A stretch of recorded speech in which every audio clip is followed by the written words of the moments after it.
ये कहानी शुरू होती है बनारस के घाट के पास बने ममता निवास से, जहाँ प्रिया लाल जोड़े में ममता के घर उसकी बहू बनकर आती है। आओ आओ बहू, घर को अपने पैरों से पवित्र करो। ममता घर की दहलीज पार कर ही रही होती है कि अचानक एक बहुत गंदी सी बास पूरे घर में फैल जाती है।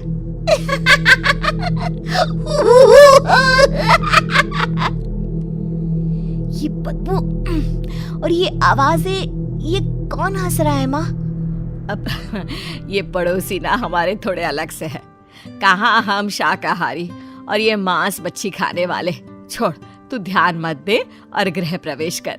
और हाँ बहू, अपनी सास की एक बात हमेशा याद रखना, इन पड़ोसियों से तो कभी बात नहीं करेगी। अच्छे लोग नहीं है ये। अपनी सास की ये बात मानेगी ना बेटा?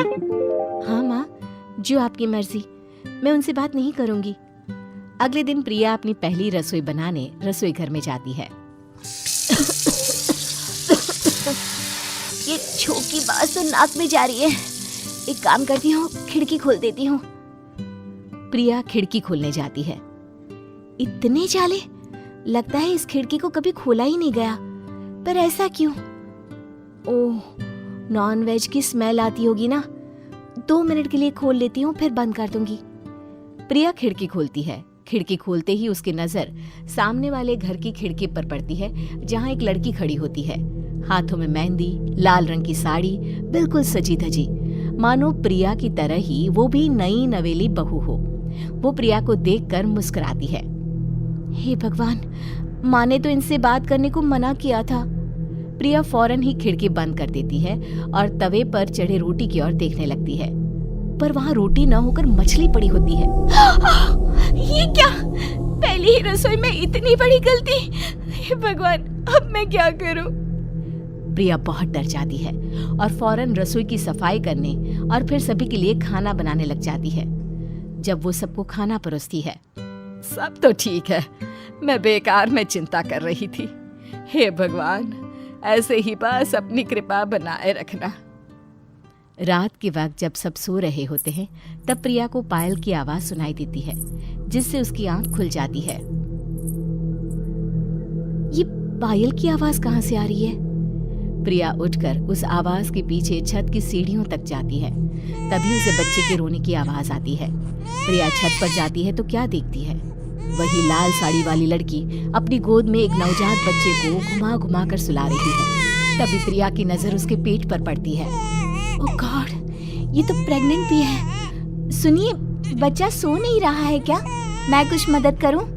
नहीं नहीं, आपके घर वालों को अच्छा नहीं लगेगा, मैं संभाल लूंगी। स्नेहा की गोद से बच्चा हाथ मारकर प्रिया की गोद में आने को छटपटाने लगता है। दोनों घर अगल बगल में बने होने के कारण प्रिया उस बच्चे को गोद में ले लेती है। प्रिया के पास आते ही वो सो जाता है। बच्चे का वो स्पर्श रात भर प्रिया भूल नहीं पाती और अगली सुबह वो छत पर कपड़े सुखा रही होती है। तभी उसे एक औरत इशारा करके बुलाती है। स्नेहा कह रही थी बाबू तुम्हारी गोद में आते ही सो गया। मैं गौरी, स्नेहा की माँ हूँ। बहू, घर आना, बाबू को खिला भी लेना। शाम को जब घर पर कोई नहीं रहता, बच्चे से मिलने के लिए प्रिया छिपकर अपनी पड़ोसन के घर चली जाती है और कुछ देर बच्चे को खिलाकर वापस लौट आती है। इसके कुछ दिन बाद ही प्रिया को पता चलता है कि वो माँ बनने वाली है। ममता की खुशी का ठिकाना नहीं रहता।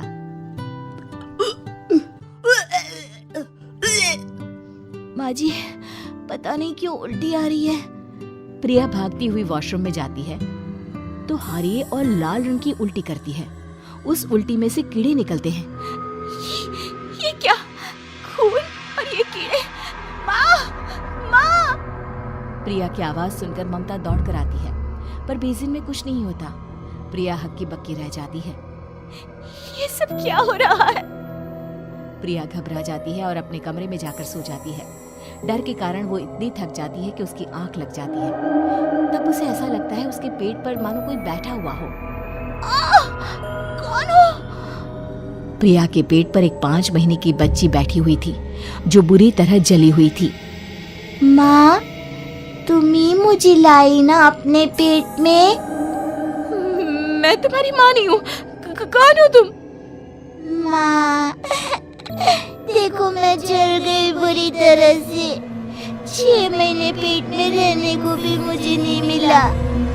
सहला दो ना माँ।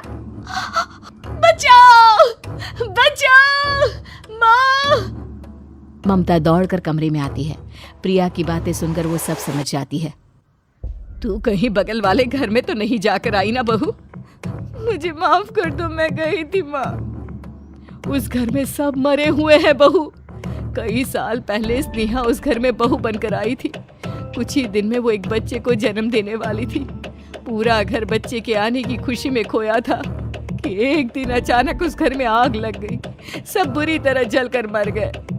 गौरी आज भी दादी बनने का इंतजार कर रही है और इसीलिए स्नेहा ने अपना अजन्मा बच्चा तुम्हारी कोख में डाल दिया। ममता ये कह रही होती है कि पीछे से उसके पैरों को एक बच्चा पकड़ लेता है। दादी, दादी। माँ, स्नेहा की गोद में यही बच्चा था। ये बच्चा कौन है फिर? तेरी मौत है। तेरी भी दादी। जिस चीज का ममता को डर था वही हो गया। ममता निवास के ऊपर मौत ने चादर बिछा दी थी।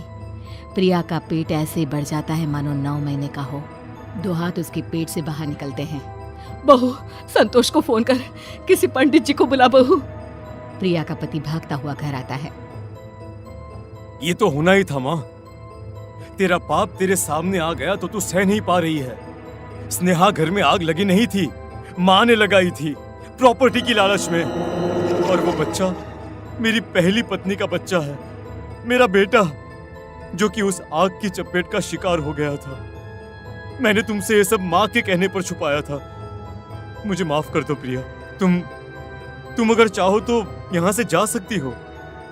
मैं तुम्हें किसी भी बंधन में रखना नहीं चाहता। मेरी शादी हुई है आपसे, मैं आपको छोड़ नहीं सकती, पर उससे पहले हमें स्नेहा, उसकी माँ और बच्चे की आत्मा की शांति करवानी होगी। संतोष और ममता गौरी के घर जाते हैं। अंदर सब कुछ जला हुआ होता है। जमीन पर जली हुई लाशें बिखरी हुई थी। ममता रो रो कर अपनी करने की माफी गौरी से मांगती है। प्रिया स्नेहा के घर वालों का अंतिम संस्कार करवा देती है और ममता निवास फिर से आत्माओं के साए से मुक्त हो जाता है।